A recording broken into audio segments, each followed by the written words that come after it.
Auzubillahiminash-shaytanir-rajim. Bismillahir-rahmanir-rahim. Assalamualaikum. Students, hope you will be fine. Today we are going to start new countdown grade 6. You have to open the page number 3 of your countdown. Students, in our previous lecture we will discuss about set. Now we are going to start exercise 1A, page number 3. Question number 1 is pick out the well defined sets from the following. हमारे पास ये जो questions given है इसमें से कहा गया है कि आप उन सेट्स के बारे में लिखें जो क्या है वेल डिफाइंड है. Question number 1 is test cricket captains of Pakistan. It is well defined because we have a set of those captains that have played only test cricket, क्योंकि हम सिर्फ उन कैप्टन्स की बात कर रहे हैं जो किस में खेलते हैं टेस्ट क्रिकेट में.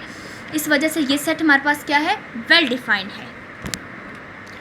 Part 2 tasty food items. It is not well defined because we don't know which type of food how many people like it. Some people used to prefer spicy food, some like fried items. So tasty food items cannot be set as well defined because all the people have got different kinds of taste. So it is not well defined. अब आपको पता है कि हर एक की पसंद एक नहीं है. कुछ लोगों को स्पाइसी फूड पसंद आ सकती है, कुछ को फ्राइड आइटम्स पसंद आ सकते हैं. तो इस वजह से हमारे पास ये जो टेस्टी फूड आइटम्स है ये हमारे पास वेल डिफाइंड नहीं है. Third one is prime ministers of Pakistan. This is well defined set because they have own their personality, they have their own thinking, so this is well defined set. 4 naughty students in your class. It is not well defined because देखें हो सकता है एक बच्चा आपकी class में naughty हो लेकिन दूसरी क्लास में वो नॉटी ना हो. इस वजह से ये जो नॉटी स्टूडेंट्स हैं हमारे पास ये नॉट वेल डिफाइंड सेट है. V part mathematics teacher in your class. It is well defined set because the teacher has got a specific subject to teach and that is math. So you people must have math teacher in your school, so it is well defined set. Part 6 F large number. There are lots of number and every number is large from its previous number. Like if we have got 30, it is larger than 29. So 30 is larger than 29 but it is smaller than 31. So we can say that it is not well defined set. G question number 7 set G capital of the province you live. It is well defined because the capital of your province is always one specific city. You people have many cities in your province but the capital of your province is only one city, so it is well defined. Question number 8 games you like playing. It is also well defined set. Page number 4 question number 2 if P is equal to 1 2 3 4 and Q is equal to A B C D, write the symbol belongs to or not belongs to in the blanks to make the following statement true. 2 blank P. अब हमने बताना है कि क्या 2 जो है वो P का मेंबर है या नहीं. अब आप देखें P के एलिमेंट्स हैं 1 2 3 4. 2 is an element of P, so right 2 belongs to P.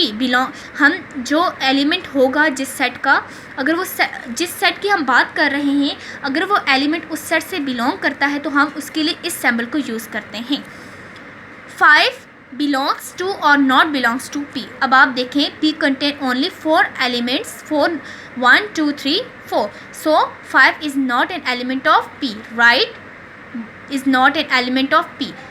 अब नॉट बिलोंग्स टू के लिए हम कौन सा सिंबल यूज़ करते हैं this one. Part 3 A blank P. अब आप देखें क्या हमारे पास A जो है अल्फ़ाबेट्स जो हैं वो P के सेट में है. No, because P contain only the numbers, so A does not belongs to P. Question number 4 D blank Q. D is an अब हम सेट Q की बात कर रहे हैं. हम ये देख रहे हैं क्या D जो है वो Q का एलिमेंट है. तो yes D is an element of Q. Right D belongs to Q. V G blank Q. हमसे कहा गया है कि G जो है क्या वो भी Q का एलिमेंट है. So G is not an element of Q because Q contain only the 4 alphabets A B C and D.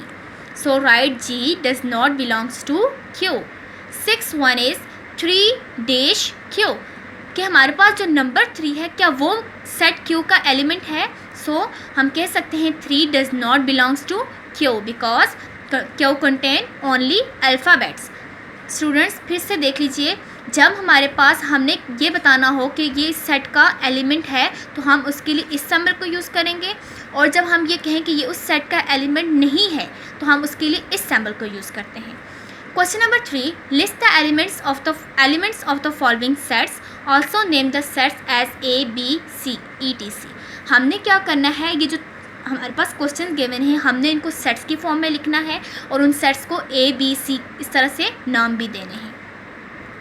Students open your math notebooks and right the question number 3। Question number 3 part I, counting number less than 10। So students, you have to write all numbers which is less than 10. So these are A। सबसे पहले हमने set को denote किया है capital A से, फिर हमने element लिखे हैं 1, 2, 3, 4, 5, 6, 7, 8, 9। These are the elements of the set A। अब आप देखिए हमने इस सेट को सबसे पहले कर्ली ब्रैकेट से क्लोज किया है और इन एलिमेंट्स को हमने किससे सेपरेट किया है, with in commas. Part 2, vowels in the word images. अब हमने क्या करना है कि जो हमारे पास ये जो वर्ड इमेजेस है इसमें से वॉवल्स का एक सेट बनाना है, जस्ट वॉवल्स एलिमेंट्स को लिखना है, vowels in the word images. अब आप देख सकते हैं कि हमारे पास इमेजेस में वॉवल्स कौन कौन से हैं, I, A, E, these are the vowels. So सबसे पहले हमने अगेन सेट को नाम दिया B, I, A, E, these are the set of vowels.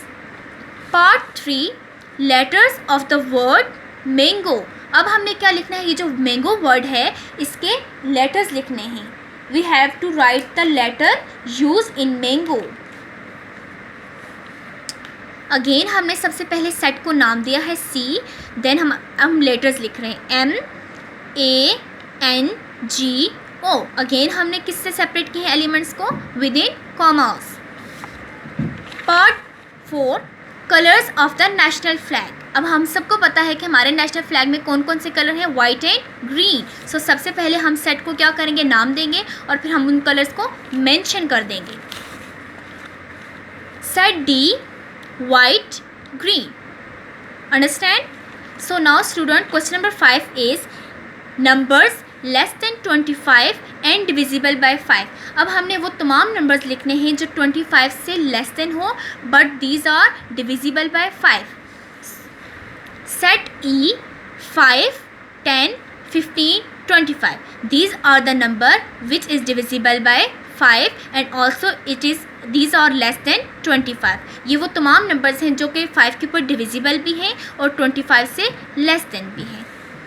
Question number 6, colours in the rainbow. अब हमने क्या लिखना है कि जो रेनबो में हमारे पास कलर्स होते हैं हमने वो लिखने हैं। We have got 7 colours in the rainbow. Set F, हमने इस सेट को F से डिनोट किया है।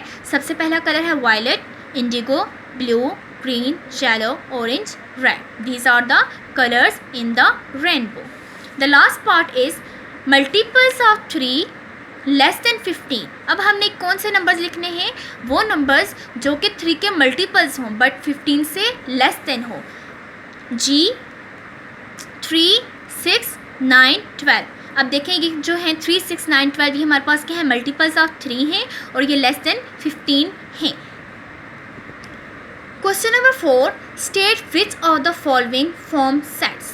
Question number I, strong people in a town is not a set because strong people is not well defined। जो इंसान हो सकता है, कोई इंसान आपके लिए मजबूत हो, आपको लगे कि वो बहुत स्ट्रॉन्ग है बट किसी और जगह किसी और इंसान के लिए वो इतना स्ट्रॉन्ग ना हो, इस वजह से ये क्या है, is not a set. Question number 2, students of a class is a set. जैसे कि अब आपको पता है आप 6th क्लास में हैं, आपकी क्लास में कितने स्टूडेंट्स हैं, ये सब आपको उसके बारे में तमाम इन्फॉर्मेशन होती है, इस वजह से ये हमारे पास स्टूडेंट्स ऑफ अ क्लास जो है क्या है, is a set. 3 members of a provisional assembly is also a set because we are talking about only the members of a provisional assembly। हम सिर्फ provisional assembly के members की बात कर रहे हैं, इस वजह से ये क्या है, सेट है।